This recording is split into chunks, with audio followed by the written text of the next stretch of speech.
Around Rigel by Robert H. Wilson. The sun had dropped behind the Grimaldi Plateau, although for a day twilight would linger over the Oceanus Procellarum. The sky was a hazy blue, and out over the deeper tinted waves the full earth swung. All the long half month it had hung there above the horizon, its light dimmed by the sunshine, growing from a thin crescent to its full disk 3 times as broad as that of the sun at setting. Now in the dusk it was a great silver lamp hanging over Nardos the Beautiful, the city built on the water. The light glimmered over the tall white towers, over the white 10-mile-long adamantine bridge running from Nardos to the shore, and lit up the beach where we were standing with a brightness that seemed almost that of day. "Once more, Garth," I said. "I'll get that trick yet." The skin of my bare chest still smarted from the blow of his wooden fencing sword. If it had been the real 2-handed Lunarian dueling sword, with its terrible mass behind a curved razor edge, the blow would have produced a cut deep into the bone. It was always the same, ever since Garth and I had fenced as boys with crooked laths. Back to back, we could beat the whole school, but I never had a chance against him. Perhaps one time in 10. On guard. The silvered swords whirled in the earthlight.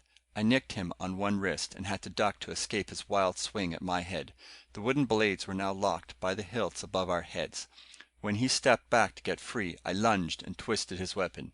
In a beautiful parabola, Garth's sword sailed into the water, and he dropped to the sand to nurse his right wrist. "Confound your wrestling, Dunal. If you've broken my arm on the eve of my flight—" "It's not even a sprain. Your wrists are weak. And I suppose you've always been considerate of me? 3 broken ribs. For half a cent." He was on his feet, and then Kelvar came up and laid her hand on his shoulder. Until a few minutes before she had been swimming in the surf, watching us.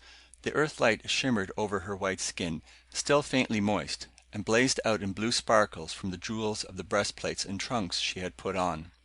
When she touched Garth, and he smiled, I wanted to smash in his dark face, and then take the beating I would deserve.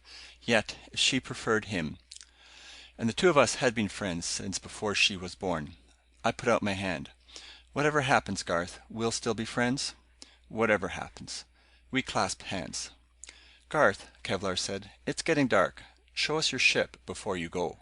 "All right." He had always been like that. One minute in a black rage, the next perfectly agreeable. Now he led the way up to a cliff hanging over the sea. "There," said Garth, "is the comet, our greatest step in conquering distance. After I've tried it out, we can go in a year to the end of the universe. But for a starter, how about 1,000 light years around Rigel in 6 months?" His eyes were afire. Then he calmed down.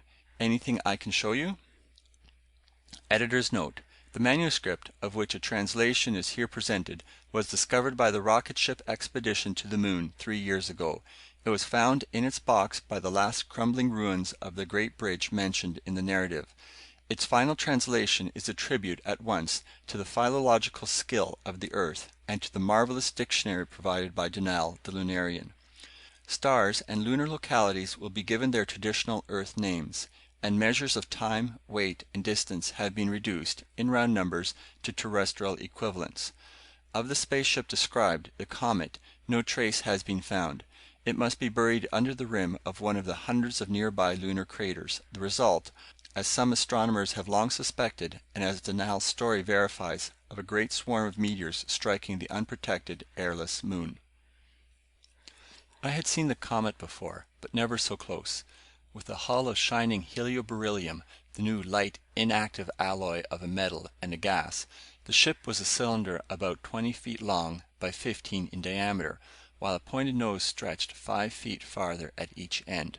Fixed at each point was a telescopic lens, while there were windows along the sides and at the top, all made, Garth informed us, of another form of the alloy almost as strong as the opaque variety. Running halfway around each end were 4 fins, which served to apply the power driving the craft. A light inside showed the cylinder to be a single room, 10 feet high at the center of its cylindrical ceiling, with a level floor. "How do you know this will be the bottom?" I asked, giving the vessel a shove to roll it over, but it would not budge. Garth laughed. 500 pounds of mercury and the disintegrators are under that floor. While out in space, I have an auxiliary gravity engine to keep my feet there.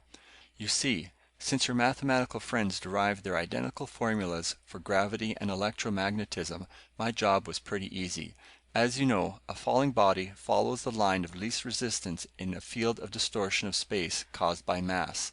I bend space into another such field by electromagnetic means, and the comet flies down the track.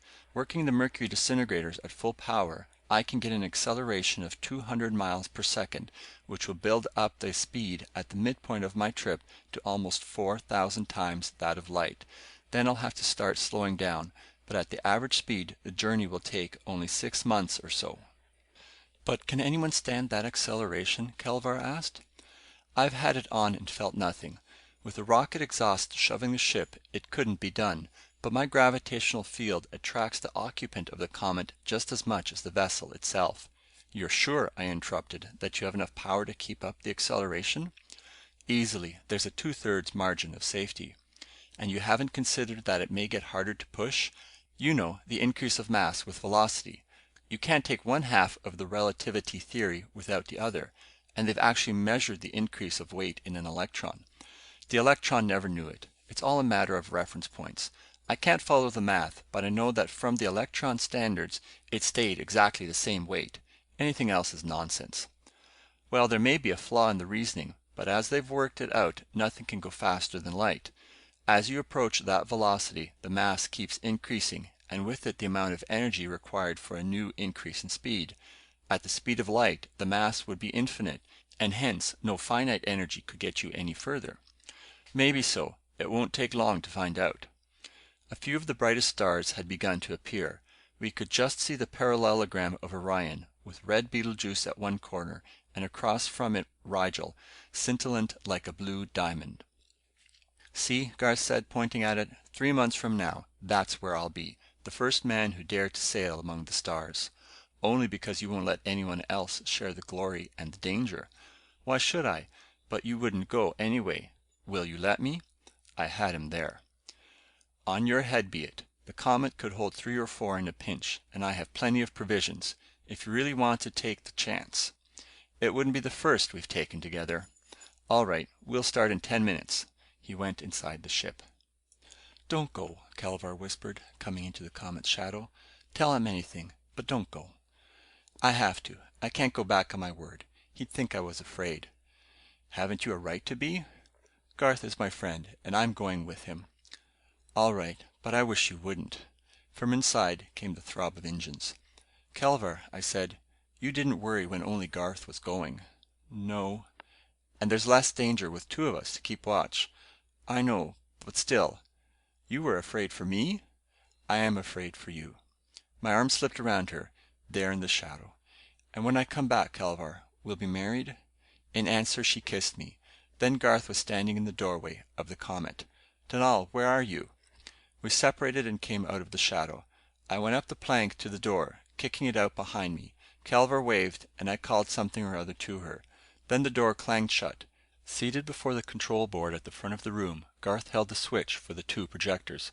"Both turned up," he yelled over the roar of the generators. His hand swung over and the noise died down.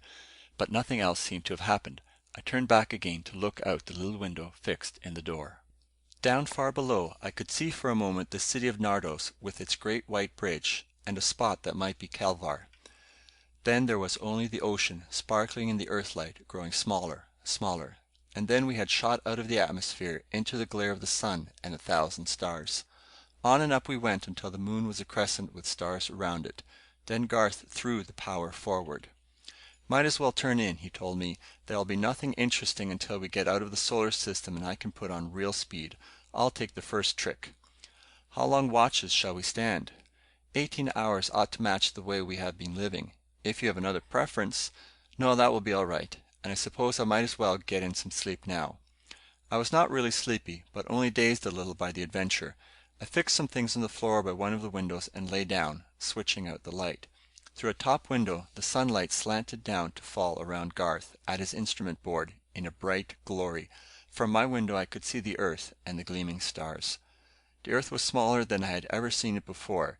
It seemed to be moving backward a little, and even more, to be changing phase. I closed my eyes, and when I opened them again, sleepily, the bright area was perceptibly smaller. If I could stay awake long enough, there would only be a crescent again. If I could stay awake, but I could not. Only the rattling of dishes as Garth prepared breakfast brought me back to consciousness. I got to my feet sheepishly. How long have I slept? 20 hours straight. You looked as if you might have gone on forever. It's the lack of disturbance to indicate time. I got in a little myself, once we were out of the solar system. A sandwich in one hand, I wandered over the vessel. It was reassuringly solid and concrete, and yet there was something lacking. "Garth," I asked, "what's become of the sun?" "I thought you'd want to know that." He led me to the rear telescope. "But I don't see anything." "You haven't caught on yet. See that bright yellowish star on the edge of the constellation Scorpio? That's it." Involuntarily, I gasped. "Then, how far away are we?" "I put on full acceleration 15 hours ago, when we passed Neptune, and we have covered 30 billion miles, 300 times as far as from the moon to the sun, but only 1/2% of a light year." I was speechless, and Garth led me back to the control board. He pointed out the acceleration control, now turned up to its last notch forward. He also showed me the dials which were used to change our direction. "Just keep that star on the crosshairs. That's Pi Orionis, a little out of our course, but a good target since it is only 25 light years away. Half the light is deflected on this screen, with a delicate photoelectric cell at its center. The instant the light of the star slips off it, a relay is started which lights a red lamp here, and in a minute sounds a warning bell. That indicator over there shows our approach to any body. It works by the interaction of the object's gravitational field with that of my projector, and we can spot anything sizable an hour away. Sure you've got everything?" It all seemed clear. Then I noticed at the top 3 clock-like dials, one to read days, another to record the speeds of light, and a third to mark the light years traveled. "These can't really work," I said. "We have no way to check our speed with outer space." "Not directly.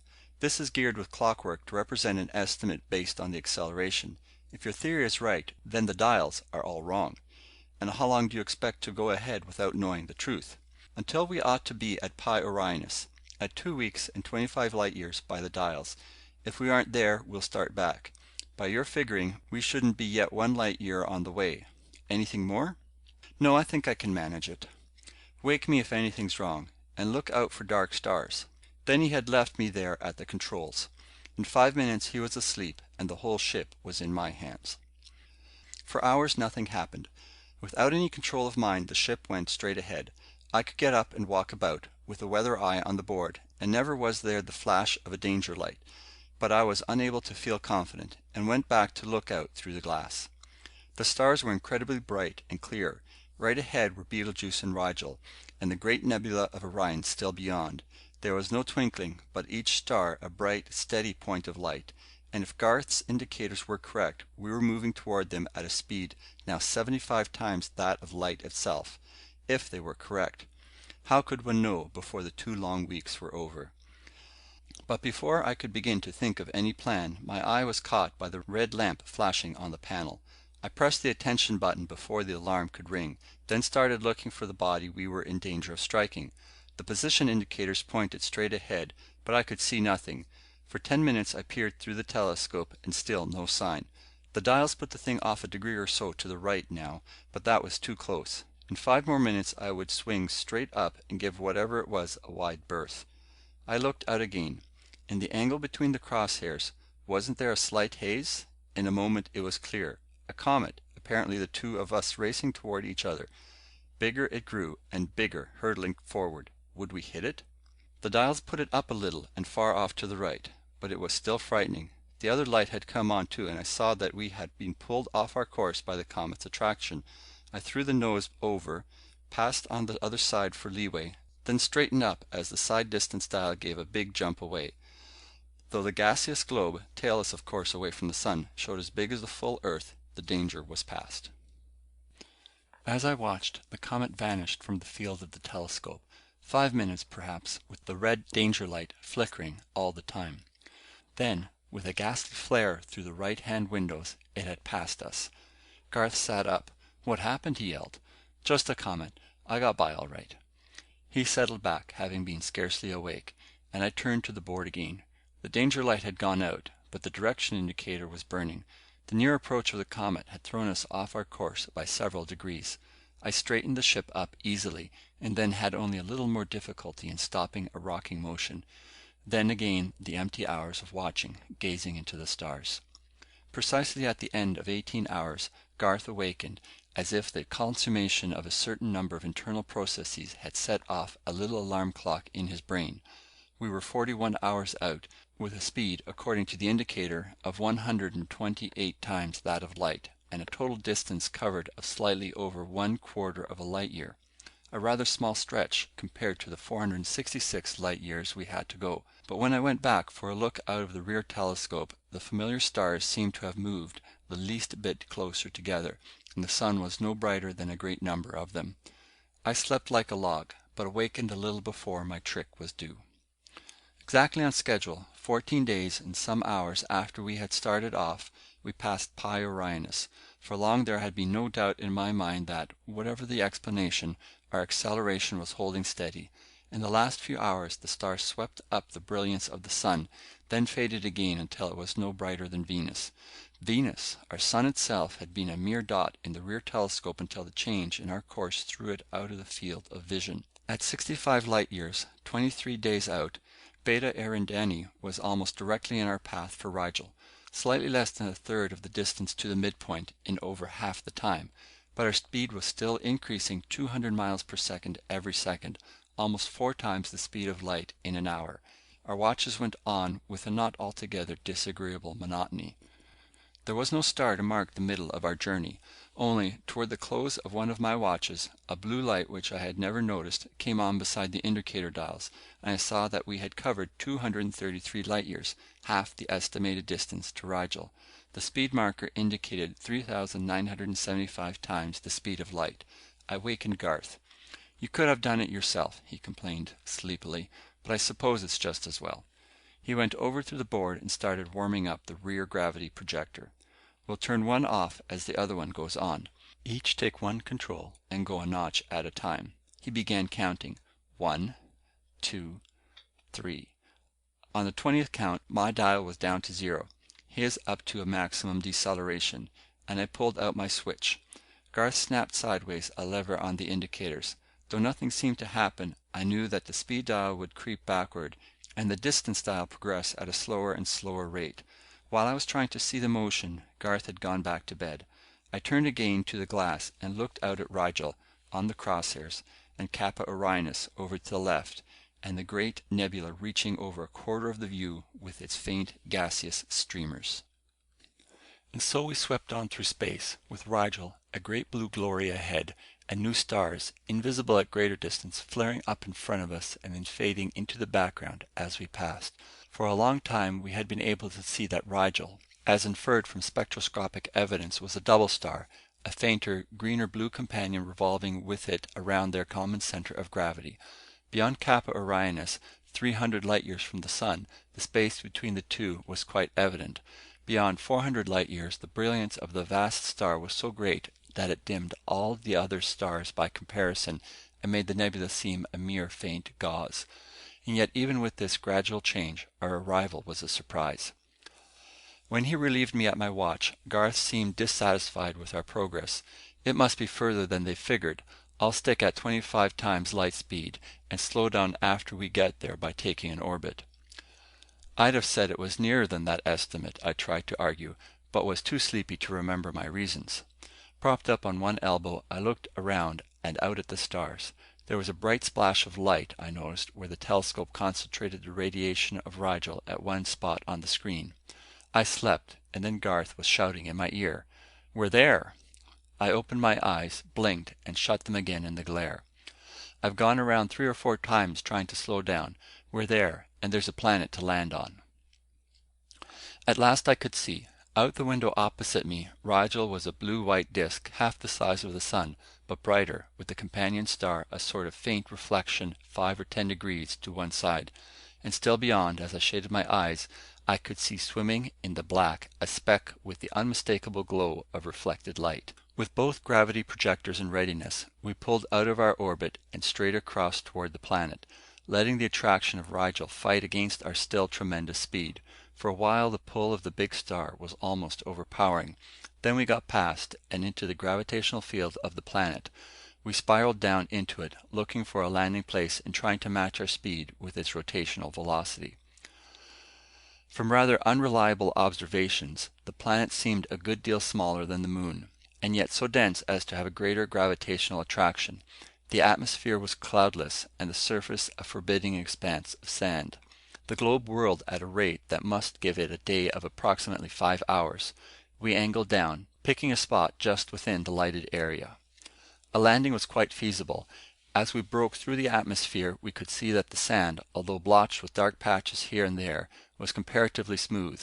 At one place there was a level outcropping of rock, and over this we hung. It was hard work watching through the single small port in the floor as we settled down. Finally the view was too small to be of any use. I ran to the side window, only to find my eyes blinded by Rigel's blaze. Then we had landed, and almost at the same moment Rigel set. Half overlapped by the greater star, the faint companion had been hidden in its glare.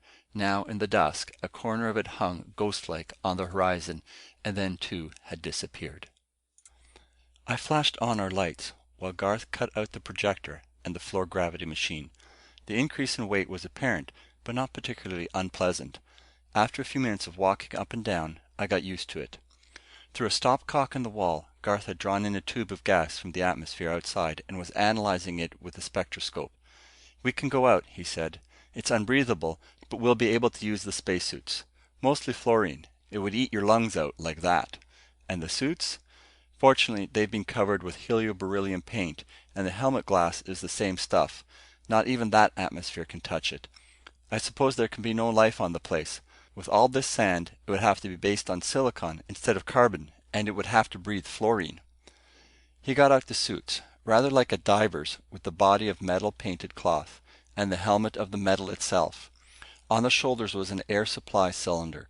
The helmets were fixed with radio, so we could have talked to each other even in airless space. We said almost anything to try it out. "Glad you brought two, and we don't have to explore in shifts." "Yes, I was prepared for emergencies." "Shall we wait for daylight to go out?" "I can't see why, and these outfits will probably feel better in the cool.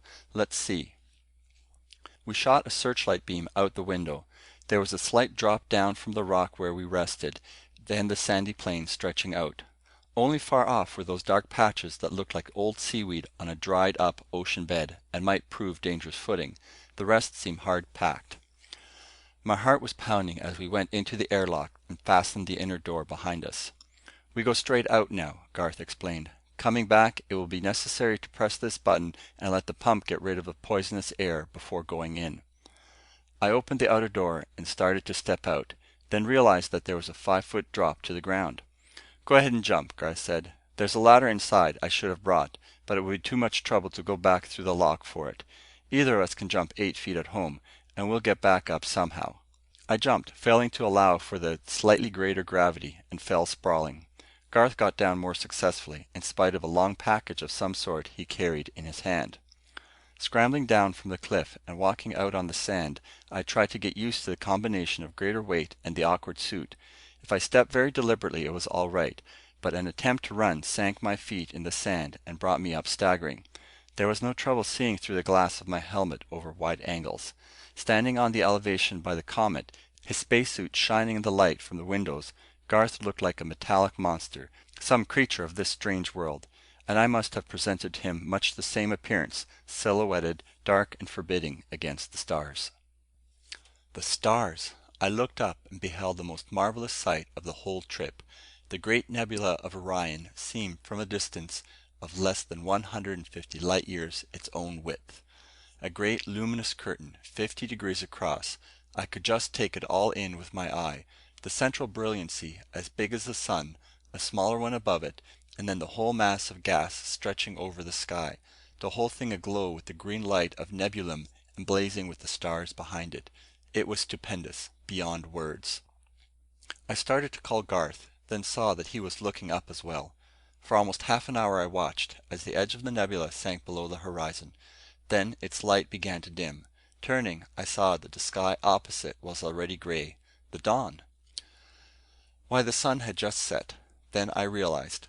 It was over an hour since we were landed, and a full night would be scarcely 2 hours and a half. If we were in a summer latitude, the shorter period of darkness was natural enough, yet it was still hard to believe as, within 10 minutes, it was as bright as Earth light on the moon. Still clearer and clearer grew the light. The stars were almost gone, the center of the nebula only a faint wisp. There were no clouds to give the colors of sunrise, but a bluish-white radiance seemed to be trembling on the eastern horizon. And then, like a shot, Rigel came up into the sky. The light and heat struck me like something solid, and I turned away. Even with my suit reflecting most of the light away, I felt noticeably warm. The comet shone like a blinding mirror, so that it was almost impossible to see Garth on the plain below it. Stumbling and shielding my eyes with my hand, I made my way toward him. He was standing erect, in his hands two old Lunarian dueling swords. There was hate in his voice as the radio brought it to my ears. "Dunal, only one of us is going back to the moon." I stared. Was the heat getting him? "Hadn't we better go inside?" I said, quietly and somewhat soothingly.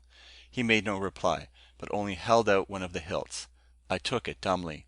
In that instant, he could have struck my head from my body if he wished. "But Garth, old friend." "No friend to you. You shall win Kelvar now, or I. I'm giving you a sporting chance. One of your light cuts letting the fluorine inside will be as deadly as anything I can do. The one who does go back will tell of an accident, making repairs out in space. Damn you, if you don't want me to kill you where you stand, come on and fight." "Garth, you've gone mad." "I've been waiting ever since I got you here to leave the moon. On guard." With a rush of anger I was upon him. He tried to step back, stumbled, had one knee to the ground, then hurled himself forward with a thrust at my waist that I dodged only by an inch. I had to cover, and in spite of myself, with the cool work of parrying, my animosity began to disappear. And so began one of the strangest battles that the universe has ever seen. Lumbering with our suits and the extra gravity, we circled each other under the blazing sky. The blue-white of Rigel shimmered off our suits and the arcs of our blades as well as we cut and guarded, each wary now, realizing that a touch meant death. As that terrible sun climbed upward in the sky, its heat was almost overpowering. The sweat poured off every inch of my body, and I gasped for breath. And still we fought on, two glittering metal monsters under the big blue star sweeping up to its noon. I knew now that I could never kill Garth. I could not go back to Kelvar with his blood. Yet if I simply defended, sooner or later he would wear me down. There was just one chance. If I could disarm him, I could wrestle him into submission. Then he might be reasonable, or I could take him home bound. I began leading for the opening I wanted, but with no result. He seemed resolved to tire me out. Either I must carry the fight to him, or I would be beaten down. I made a wide opening, counting on dodging his slow stroke. I did, but he recovered too soon. Again on the other side, with no better result. Still again, just getting in for a light tap on Garth's helmet. Then I stepped back, with guard low, and this time he came on. The sword rose in a gleaming arc and hung high for a moment. I had him. There were sparks of clashing, locked steel. "Damn you, Dunal." He took a great step back, narrowly keeping his balance on the sand. On another chance I would trip him. My ears were almost deafened by his roar. "Come on and fight." I took a step in and to the side, and had him in the sun. He swung blindly, trying to cover himself with his whirling point, but I had half a dozen openings to rip his suit. When he moved to try to see, I would lock with him again. I watched his feet. And as I watched, I saw an incredible thing. Near one of Garth's feet, the sand was moving. It was not a slide caused by his weight. Rather, why, it was being pushed up from below. There was a little hump, and suddenly it had burst open, and a stringy mass like seaweed was crawling toward his leg. "Look out, Garth!" I yelled. How he could see through that terrible sun, I do not know, but Garth swung through my forgotten guard with a blow square across my helmet glass.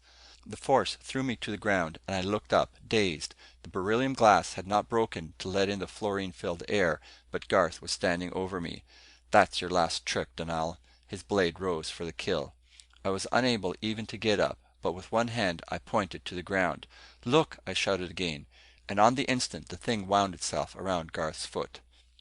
He swung down, hacking it loose. I had got to my feet. "Run for the ship!" I cried, and started off. "Not that way!" I looked back, and saw that I had run in the wrong direction. But it made no difference. Over a whole circle around us, the sand was rising, and directly between us and the comet there was a great green-brown mass. We were surrounded. We stood staring at the creatures. Spread out to full dimensions, each one made a sphere about 4 feet in diameter. In the center, a solid mass whose outlines were difficult to discern, and spreading out from this 100 long, thin, many-jointed arms, or legs, or branches, or whatever one would call them. The things were not yet definitely hostile, only their circle, of perhaps 50 yards radius, grew continually thicker and more impenetrable. Within the enclosed area, the only ripples we could see in the sand were heading outward. There was to be no surprise attack from below at least, only one in mass. What, I wondered, might be the sign of friendship, to persuade them to let us go. And then the circle began to close in. The things rolled over and over and over on themselves, like gigantic tumbleweeds. At one point, to the right of the direct route to the comet, the line seemed thinner. I pointed the place out to Garth. "Break through there, and make a run for it." We charged into the midst of them with swinging blades. The very suddenness of our rush carried us halfway through their midst. Then something had my legs from behind. I almost fell, but succeeded in turning and cutting myself free. The creatures from the other side of the circle must have made the 100 yards in 4 or 5 seconds, and the rest had now covered the breach in front. It was hopeless. And so we stood back to back, hewing out a circle of protection against our enemies. They seemed to have no fear, and in spite of the destruction our blades worked among them, they almost overcame us by sheer numbers and weight. It was a case of whirling our swords back and forth interminably in the midst of their tentacles. Against the light, the long arms were a half-transparent brown. Our swords broke them in bright slivers. Formed from the predominant silicon of the planet, the creatures were living glass. For perhaps a quarter of an hour we were in the thick of them, hewing until I thought my arms must fall, slashing and tearing at the ones that had got underfoot and were clamping their tentacles around our legs.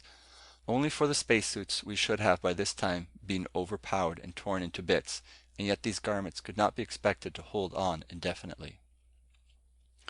But at last there was a breathing space. The crippled front ranks dragged themselves away, and there was left around us a brief area of sand, covered with coruscating splinters of glass. Garth got the breath to say something or other encouraging. It was like the old days at school. Only this time the odds were all against us. We were still a good 100 yards from the comet, and in our path stood a solid wall of the creatures. Even if we got free, they could outrace us to the goal. And with our limited strength, we could not hope to kill them all. In a minute or two, they would attack us again. Somehow we must fight our way as long as we lasted. Perhaps they might be frightened. We threw ourselves at the side next our goal.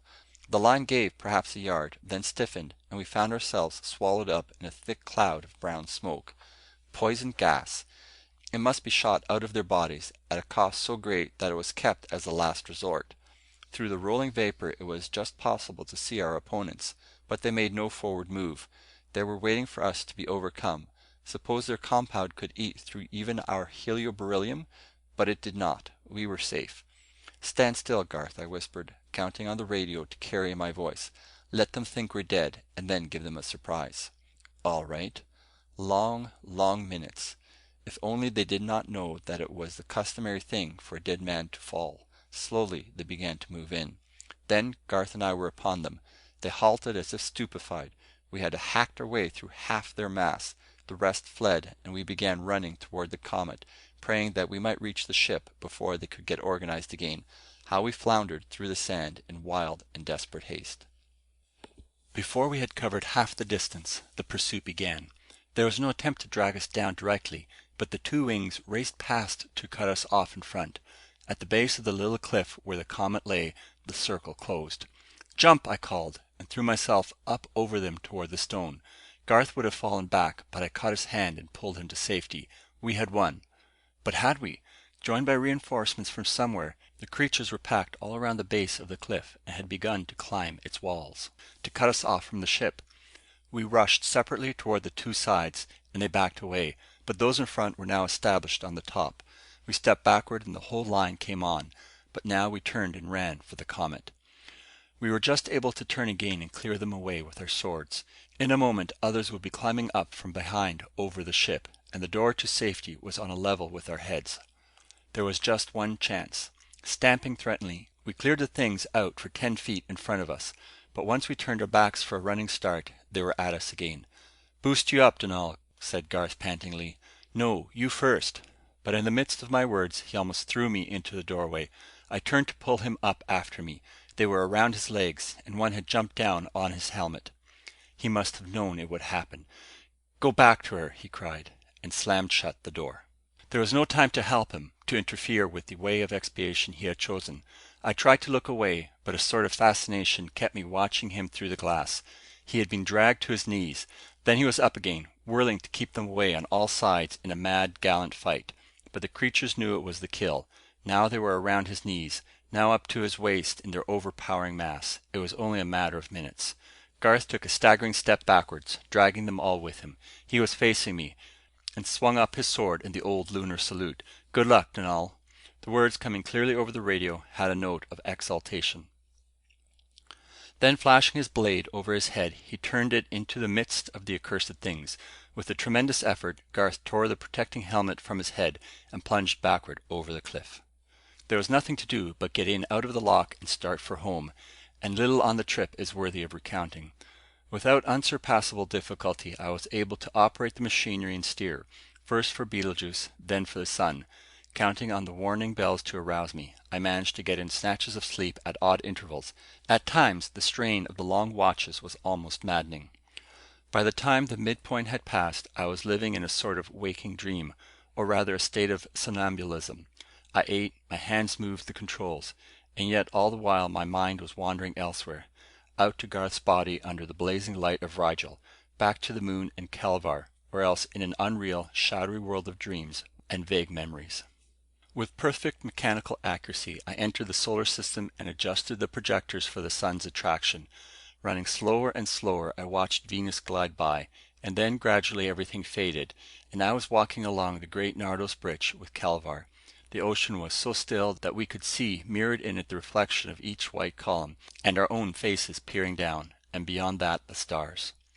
"I shall bring you a handful for your hair," I told her, and leaned over, farther, farther, reaching out.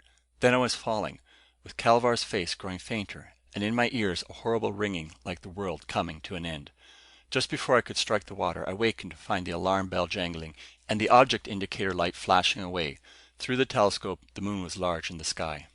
It was an hour, perhaps two, before I approached the sunlit surface and hovered over the shore by Nardos. Try as I would, my sleep-drugged body could not handle the controls delicately enough to get the comet quite in step with the moon's rotation. Always a little too fast or a little too slow.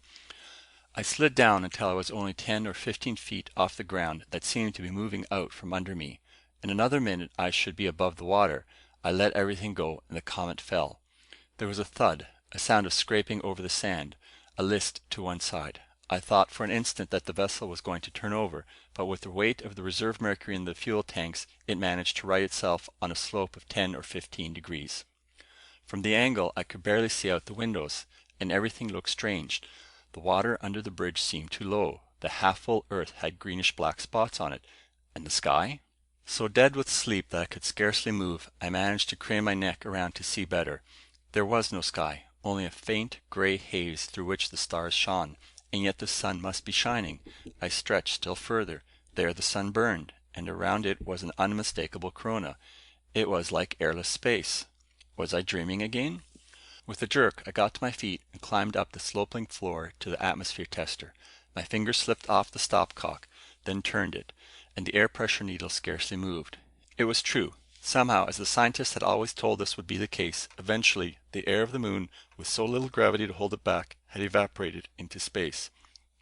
But in 6 months? It was unthinkable. Surely someone had survived the catastrophe. Some people must have been able to keep themselves alive in caves where the last of the atmosphere would linger. Kelvar must still be alive. I could find her and bring her to the comet. We would go to some other world. Frantically, I pulled on my spacesuit and clambered through the airlock. I ran until the cumbersome suit slowed me down to a staggering walk through the sand beside the Oceanus Procellarum. Leaden and dull, the great sea lay undisturbed by the thin atmosphere still remaining. It had shrunk by evaporation far away from its banks, and where the water once had been there was a dark incrustation of impurities. On the land side all was a great white plain of glittering alkali without a sign of vegetation. I went on toward Nardos the Beautiful. Even from far off I could see that it was desolate.